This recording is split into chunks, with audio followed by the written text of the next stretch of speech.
certifying badasses one podcast at a time, teaching you to love Monday.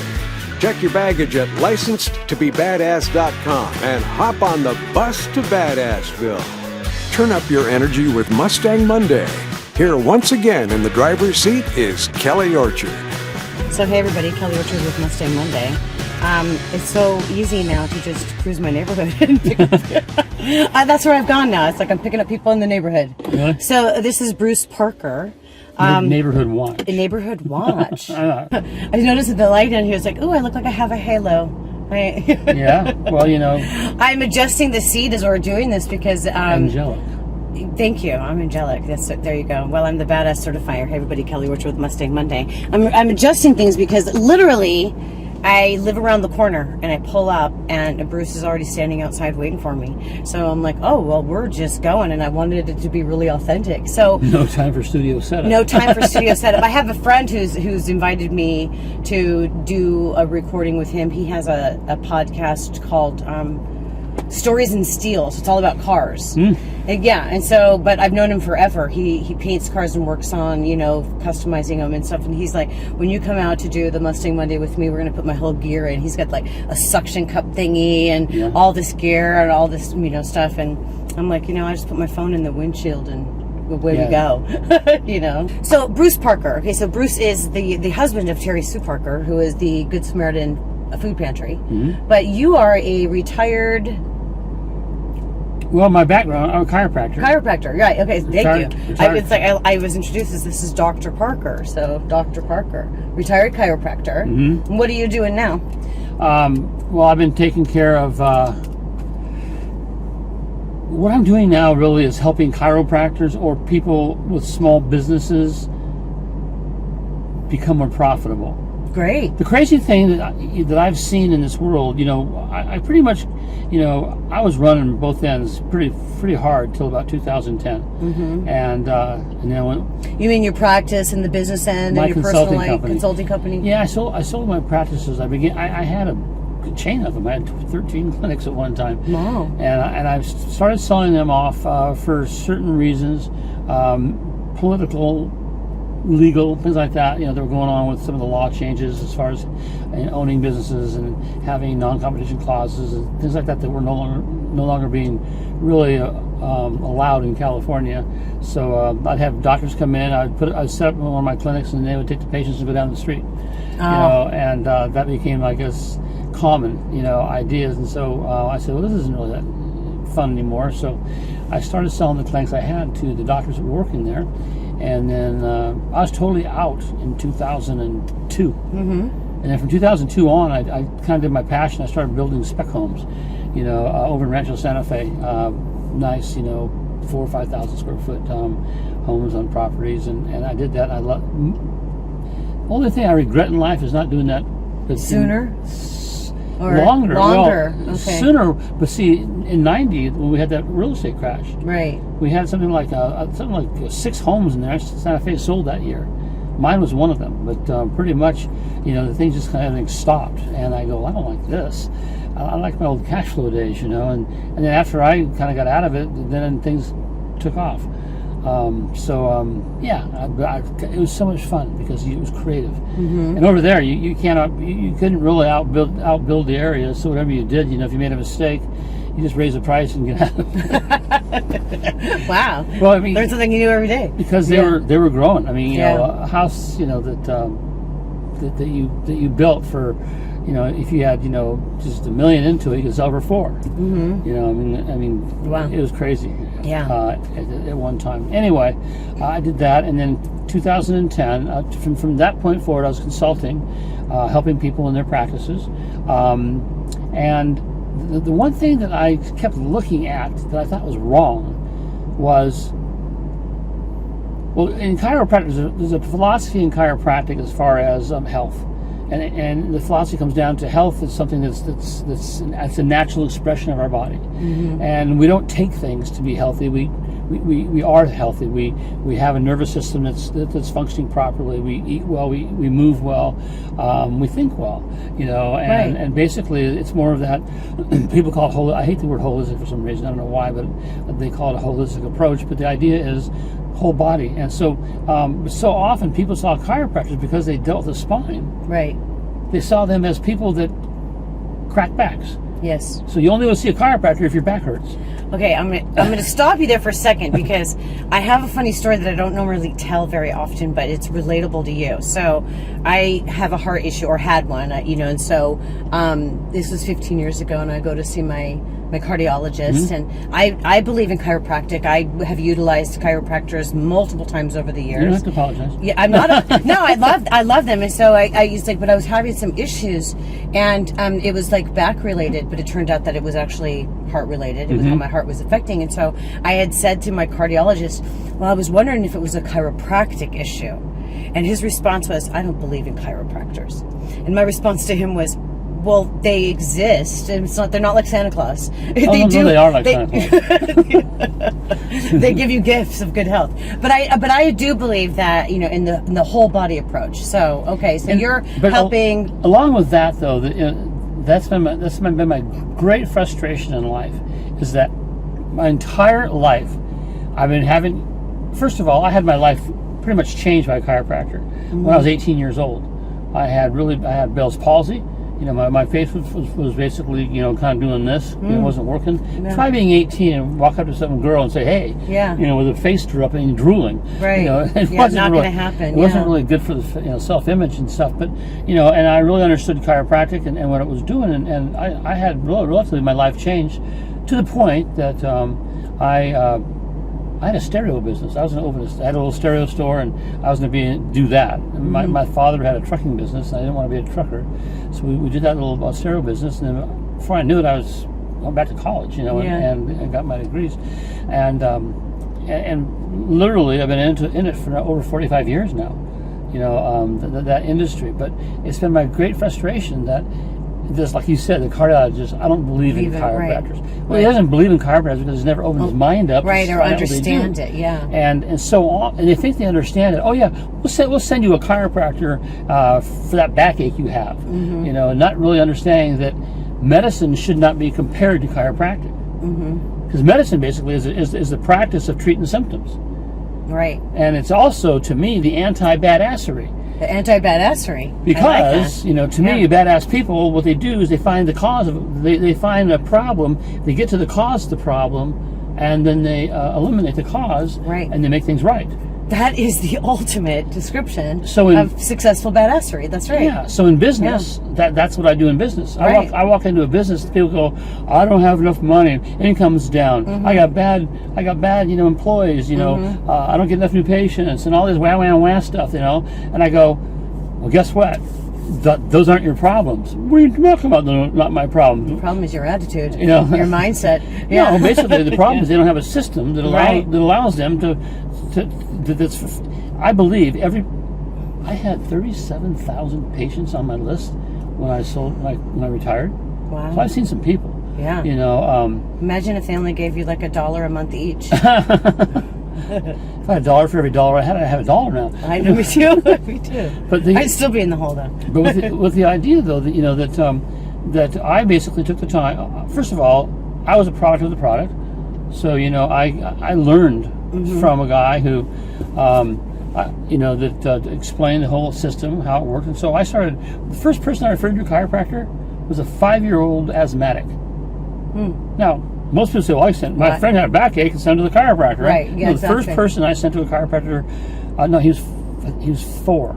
Kevin, across the street neighbor, and his dad was taking him down to the hospital 3 times a week because he couldn't breathe.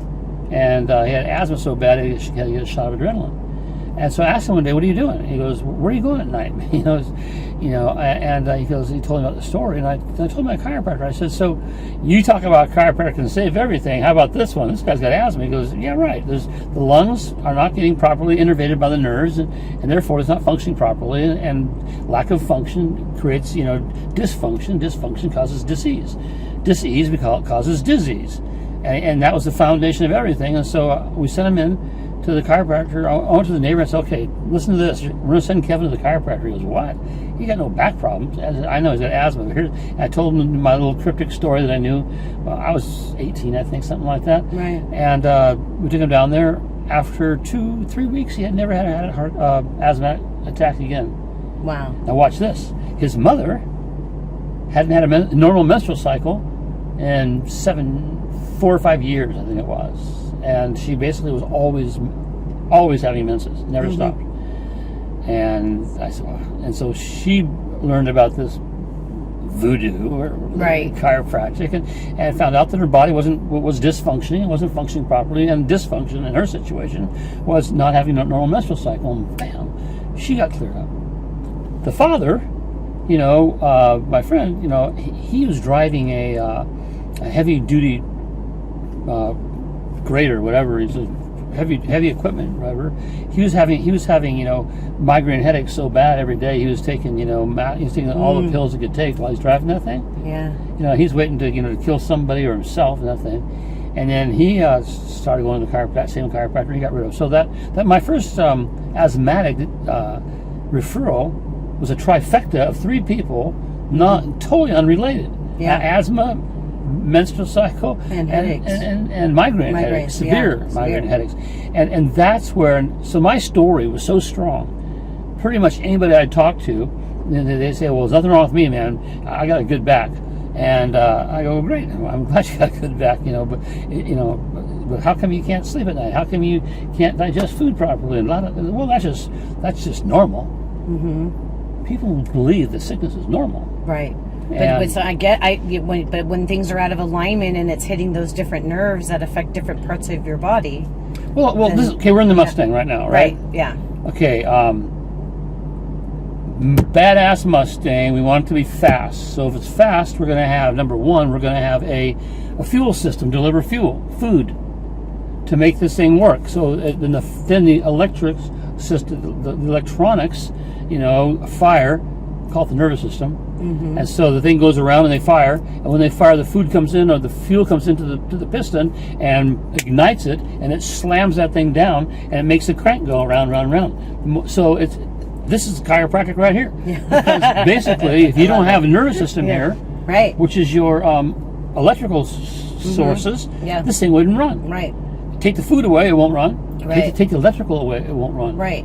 I raced cars since I was 18 years old, and the last few years, my last few years in racing, I mean, we tuned our car by computer. It's very interesting that this is all brought up because as we speak right now, and it says this has only happened in the last week or two, the check engine light is on. Yeah. And I've had put a Band-Aid over it. I know, I want to. It's like, come on, I know that there's nothing wrong with the car, but what it's telling me is like, there might be something wrong with the motor. You got to go get it checked. Or my wife, Terry Sue, she had this little car and still does, and it always ran, and she had a light on there, and it was a $900 switch or some sort of a electrical part. Yeah. But it was causing her thing not to run. Yeah. And I go, well, if this is a normal American, all we do is put a Band-Aid over that light, and wouldn't want to look at it anymore. Take a pill. Yeah. When you talk about if we're talking about mental health, physical health, and the metaphor of the vehicles, right? You're right. It's like we would put a Band-Aid on it so we don't see it, or in this instance, think it's fine. Take some medication, or whatever. Because my favorite thing is to talk to people. I said, so we broke our arm. Mm-hmm. We broke our arm, and we went to the doctor, and the doctor basically set it and put a cast on it. And then 8 weeks later, took the cast off, and the arm was healed. Right. So what healed the arm? Was it the doctor? Mm-hmm. Was it the cast? Or was it the body? Was it the body? Right. And what happened was the doctor created a healing environment. Yeah. He basically put things in place, and then and the body, when the bones are opposing like this it's called the piezoelectric effect, and it creates this negative positive thing, and it brings products into the bone area and starts building the bone, and it makes this big lump.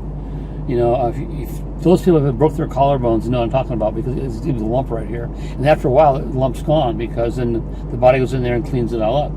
But the body does the healing. Not the doctor didn't do the healing. He helped the healing environment.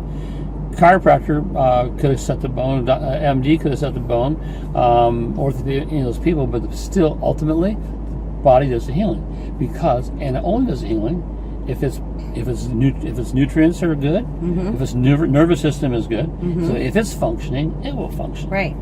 So then taking that, okay, the metaphor from the car to the body and now to the business, the system of the business that you, and so that's so easy for you to make this transition because it just makes sense for you. It does, and people look at me like I'm nuts. Right. I get it though. It's like, okay, new friend. I totally get where you're coming from. Good, because I can walk into most any business, and it's my passion. I love it. I can walk in almost any business, and I go, oh my, I see all these out points,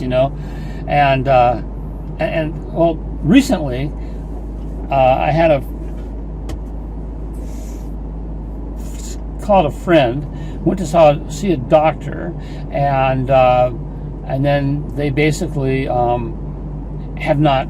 She went back for a follow-up, and they didn't have her down for an appointment. They've not run the test they're supposed to run, and I've been wanting to, and you call their office, and the phone doesn't even. They never answer it. They let it go to voicemail. All these little points, people say, well, big deal. I'm a doctor. I don't have to sit there and cater to people. They need me more than they need them. Bottom line is, that's not true, because people have to trust who they're going to go see. They have to, the new term now in marketing is know, like, and trust. You got to know, like, and trust people, and that's how you sell your wares, right? Right. But I see these things, and it drives me crazy. And then they complain. They go, I need more marketing. What do you mean more marketing? Well, I need more marketing because I need more clients. I said, you don't need more clients. You need to learn how to take care of the clients you got. Yeah. And most of them don't. Yeah. And that is where, when I go into a business, the first thing I say is, I can't really talk to you unless you agree to a mindset shift. And that's, I've not met you before, but I guarantee you have a mindset that says something's missing, and you got to add it to it. This is not an add to society. It's basically a cause and effect society. If you look at most things, that happen in life, it's been caused, and the cause creates the effect. A bad cause can create a bad effect. A good cause can create a good effect.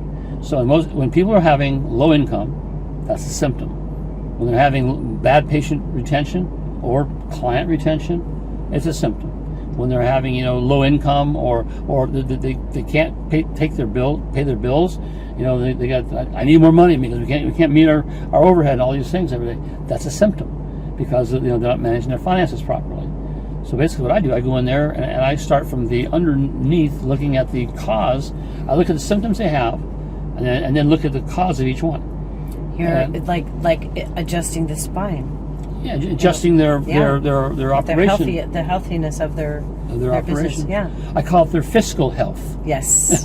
Yeah. This is awesome. So this was a good transition for you. So you've been doing this consulting business for how many years now? I started officially in '92. Oh, okay. So for 30 years, yeah. Almost. Wow. What is your badass tip then? I mean, you have tons of them. Well, basically, my badass tip is to not look at, to figure out where you are. Look at your life. So if you're having problems, challenges in business or relationships, I mean, God, I go to some of these movies and I go, oh, there it is. They have a misunderstanding, and then the whole movie now is chaos and how they fight and they do all these things because they have a misunderstanding. And until they get the misunderstanding cleared up, right, they're going to continue that problem. So my tip always is to look at things as they are, and then relate to where you are as, we need to fix the cause of that. So I always look at your problems from what's causing them, not what they're on. Realizing that things that are happening in your life, if it's good, it's because of you. If it's bad, it's because of you. And most people will not look at that one. They go, you know who I am? I said, yeah, I know. You're right. Yeah. Well, I run into, so in my psychotherapy practice, I run into a lot of people that have that whole victim mentality. Yeah. And it's not my fault, it's this person's fault, and that person's fault, and that person's fault. And the answer is, they may have done bad things to you, or they may have done wrong things, but it is how you're reacting to it. And that's causing you to have these issues, right? It's not what's been done to you; it's how you respond to it, right? And that's really where you'd think I have a therapeutic background, because of the fact that a lot of people like you understand these things, that in mental health, whatever, that I can't understand being a victim. I would not want to be alive in this world. It's got to be a lot of work and exhausting. That's what I always say. It's like, it must be exhausting to think that everybody's against you. Yeah. Exactly. Because really, they don't think that much about you. I mean, that's the truth. Well, I always say that when you have problems, half the people are glad you have them, and the other half don't give a crap. You're exactly right. Yeah, you're the only one who cares about your problems, seriously. Yeah. Unless you're paying your therapist to do it. So basically, I put down a tip today. Yeah. And then now I'm here without a note. And that's okay. It sounded better when I wrote it down. But did it? Basically, it's just coming down to not, is to look at everything as it is, and then look to the cause of it, and don't be afraid, to get help. Don't be afraid to have a mentor, especially in business. I was looking at some things. I'm writing some stuff right now. I'm starting to promote my business again. I've not really promoted it in 10 years. I've decided because I'm seeing so many people. I call it sucking your thumb. I'm sorry, but sucking their thumb about their business. This doesn't work. That doesn't work. A bunch of babies. They're always complaining about things not working. And I've been studying a lot of marketing. And everybody in marketing, the answer for everything is more marketing, more marketing. Well, guess who's winning? The marketing companies that are paying people to teach them how to do more marketing. I saw a company right the other day. They're charging they're bragging. These kids are right out of school in chiropractic. This guy said, I did $148,000 in 60 days in business. Now, I know enough about business to know that $148,000 for a brand new graduate probably is they just did a lot of billings to the insurance companies that they will not get reimbursed anyway, because some coach might have taught them how to run these bills that aren't even effective. And but a guy right out of school can't handle that type of business right off the bat. They're too brainwashed. So sorry to say that, but that's just my experience. And then people go, oh my God, you did $148,000. I'm going to do that. And then the guy goes in there and charges them $30,000, for a 1 month program, and that first month they got to go borrow the money to pay for it because they didn't bring any cash in. Right, you got to put on your credit card or whatever. Yeah, you're getting more in debt. These are the scams that go on and on and on and on, and it's in every field, in every business. The coach's coach, basically. Yeah, and a lot of coaches are out there now. I'm seeing. I mean, I'm the old guy in the world, because I see coaches out there now that are 28 years old. And I start talking to them and look at me like, where'd you learn that? I go, I don't know, 40 years of practice. Yeah. Well, there is the thing of this, I remember in grad school there was a story that we were discussing on who would win a fight, a fist fight, like a boxing match, if it was between a younger, more athletic fighter or the older man with experience. And it's like always, it comes down to the older man with experience will win, because even if you're young and vibrant, the older guy will know how to wear you out. Tortoise and hare stuff. Exactly. I always say that. Wisdom always wins, and tortoise wins, right? Yeah, wisdom always wins. So basically, the fast track approaches really don't work. You got to play the long game. And the people that are important. And that's one of the. If there's an area that I'm trying to address right now the most, to get even notice in this field, is that issue, because most of the people that need the help are the younger people that they're living deeply at effect and as victims. Yeah. That this isn't working because of this, and I got to go. Right. It's called shiny object syndrome. Now they're all going out and trying to buy something that's going to save their life. Some object, and I used to call myself the business Sherpa. Because what I did was I helped people navigate their environment called their business, and I would warn them of traps, sirens, and snakes and serpents that were about ready to get them if they didn't know how to get around those people, because they would bring them in. Yeah, that old story of the siren, back in the Odyssey days, the Iliad and the Odyssey. Yeah, the sirens, they brought them in and killed, and they took them and took the ships into the ground and stuff like that. Right. So. Yeah, it's interesting. Yeah. Now, my wife is a good example. Terry Sue, I got to give a plug for our Good Samaritan. Did you forget the name?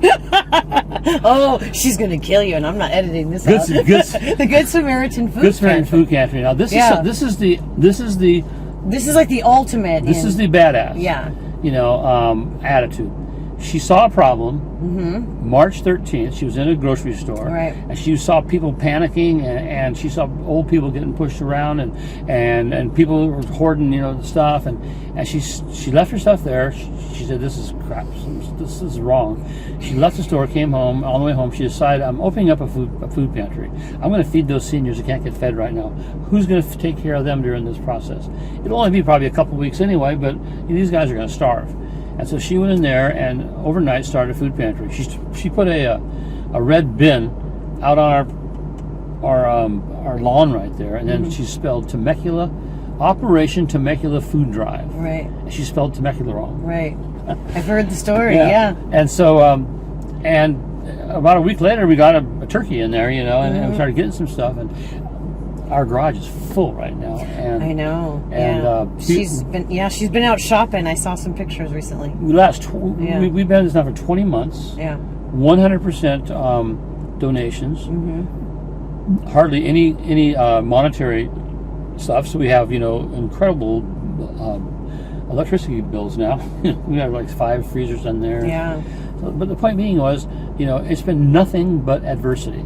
Trying to help people by volunteering, getting people to donate stuff. But she has kept her vision so strong. That's why it's making it. Right. It's her passion that's driving it. And that's an example, because most people would not put up, including me. Right. Already a few times I said, "Is this thing really worth it?" Right. But the bottom line was, it's absolutely worth it. Right. We got to save these people, help these people. Yeah. So this is an opportunity to identify, and I think that was your tip, is if you've identified or if you have this awareness that there's a need, whether it's in your business or your relationship, pay attention and start doing something about it. Right? Is that your tip? Yeah. Pay attention, meaning, if you don't like what you have going on, change it. look at what you're doing. Yeah. If you like what you're doing going on, Do look more at of what that. you're doing. Right. So exactly what you said is the tip. You say Yeah. it so much better than me. Hey man, I'm doing this all the time. You're one of those professionals. I'm a professional. Yeah. All right, everybody. That's it for Mustang Monday with Bruce Parker. I wanted to share with you really quickly as we wind up is that when I first met you, I couldn't remember your first name. I have an issue with names, and I really thought it was Peter, like Peter Parker, like Spider-Man. I'd be famous. I know, they're like Spider-Man, but your name is Bruce, like Bruce Wayne, which is Batman. So you're like a dual, superhero. Oh yeah, Peter Parker. So you've heard it before then. Peter Parker, Bruce Wayne. Bruce Lee. I've been called. Oh, okay. Oh, and then finally Bruce Almighty. Good. Okay. From Jim Carrey, right? All right. So I'm not that unique when I came up with this. All right. Well, you're unique, but I'm more unique, being all these superheroes in one. All these superheroes in one. I think that's the name of your business, the Superhero Consultant. Superhero Consulting. All right. Yeah, well, with multiple personality disorder. and I basically just if I can plug myself for a second, if you ever think something's going on, get it checked out. I will always talk to anybody for free, for half an hour on a Zoom call and help you identify where it's at. If you think I'm full of it, then you can tell me that, and I can go great. Hang up. And you can hang up. And if you feel I might have an idea for you, you might want to use it. Anywhere I go, I'm cool with it. All right. Because I do this. It's my passion. I just love help people. Yeah. In those areas. Awesome. That want to be helped. That want to be helped. I know, that's the key right there. All right, everybody, Kelly Orchard and Bruce Parker with Mustang Monday, and then you're just going to say that with me, reminding you to be bold, be brave, be confident, and be badass. If you enjoy these interviews, you can watch videos of Mustang Monday on Kelly's YouTube channel, too. Grab your Badass Habits ebook. Get started on your badass journey. Go to licensedtobebadass.com.